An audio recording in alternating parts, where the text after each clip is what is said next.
La règle fondamentale en histoire est celle de la chronologie. Il est clair qu'aujourd'hui, nous devons devenir conscients de la manière dont nous fabriquons notre lecture. La question à se poser est double. Quelle signification les hommes du passé, qui ne sont pas nous, ont donné aux textes qui ont fondé leur attachement à l'islam dans un passé qui était le leur? Sachant cela, l'ayant compris, de quelle nature peuvent être les adhésions à l'islam des hommes du présent? Quelles lectures contemporaines peuvent-ils produire en fonction des enjeux d'aujourd'hui s'ils veulent sortir des illusions d'un passé fantasmé?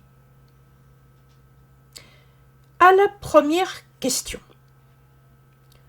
peut répondre le travail de l'historien qui travaille sur les sociétés, leur mode de fonctionnement, leurs traits particuliers de croyance, d'imaginaire et de représentation.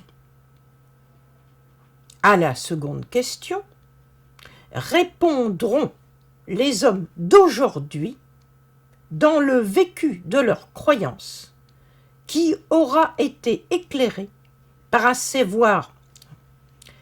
À la seconde question, répondront les hommes d'aujourd'hui dans le vécu de leurs croyances qui aura été éclairé par un savoir raisonné sur le passé.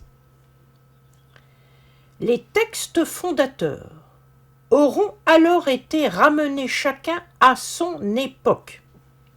Le Coran, dans l'Arabie du 7e siècle, et la tradition prophétique entre le milieu du 9e siècle et le début du suivant, dans les sociétés très différentes de l'Irak abbasside et plus encore de l'Iran et de l'Asie centrale.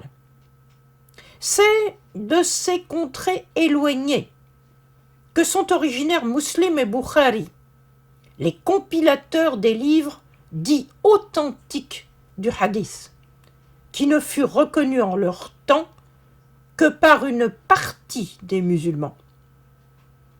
Le fait que le dogme sunnite ait finalement triomphé à partir du Xe siècle ne doit pas faire oublier que cela n'avait pas été le cas auparavant et que ce nouveau corpus avait eu des adversaires résolus parmi les théologiens musulmans. L'historien des textes doit donc se garder de mettre les deux corpus sur le même plan. En effet, la règle fondamentale en histoire est celle de la chronologie.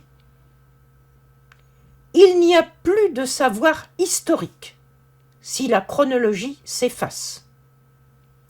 Mélanger les périodes, c'est inévitablement tomber dans l'idéologie. Or, l'islam, dont aussi bien les pacifistes d'aujourd'hui que les plus violents de ceux que l'on nomme djihadistes se réclament, est un islam idéologisé qui se construit en empruntant à différents moments de l'histoire. Les uns comme les autres empruntent à divers textes qui ne sont pas de même période les éléments dont ils pensent qu'ils servent leur cause.